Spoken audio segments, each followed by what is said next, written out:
In this video, I'm going to show you how you should answer sales objections and what they are and what they're not.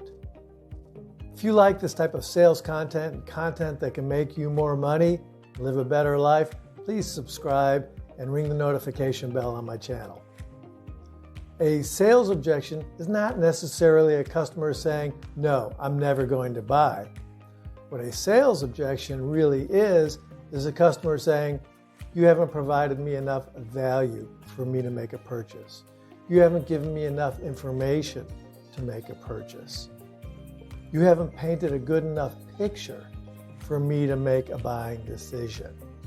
So we're going to walk through how you can convey to that prospect all the information, settle all the questions, all the uncertainties that they have about making a buying decision.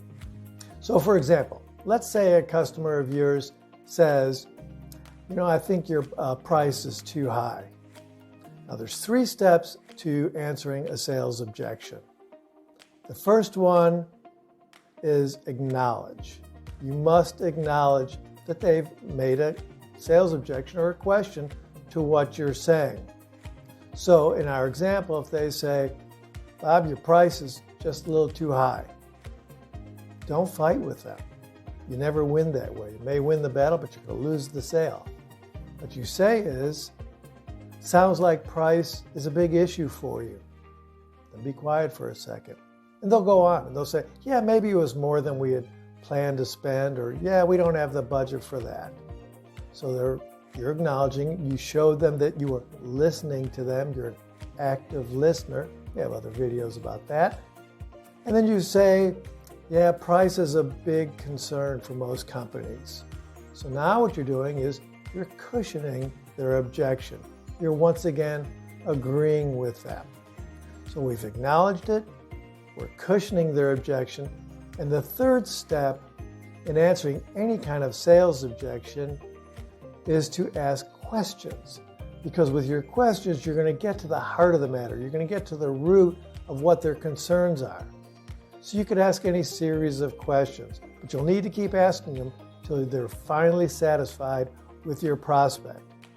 You say, starting from the top, you acknowledge it. "Sounds like money's a concern." Yes, it is a concern. You cushion it. "Yeah, money can be tight for companies these days." Can I ask, what did you anticipate spending? Now you're coming back with a question. You may ask a different question. What was in your budget for this project? Where do you see this project being delivered and how it will be successful? Now you're starting to paint a picture. So you get the idea.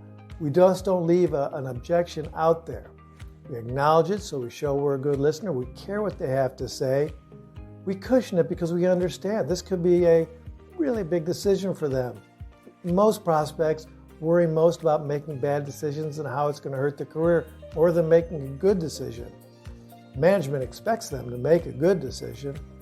And now you're questioning it. You're asking good questions because you really want to understand what their concerns are so that you can come back and rephrase and give them the information, provide the value that they need to make a good decision.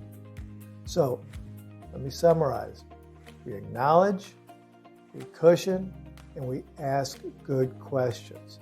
This is how we answer any sales objection, and I hope this helps you.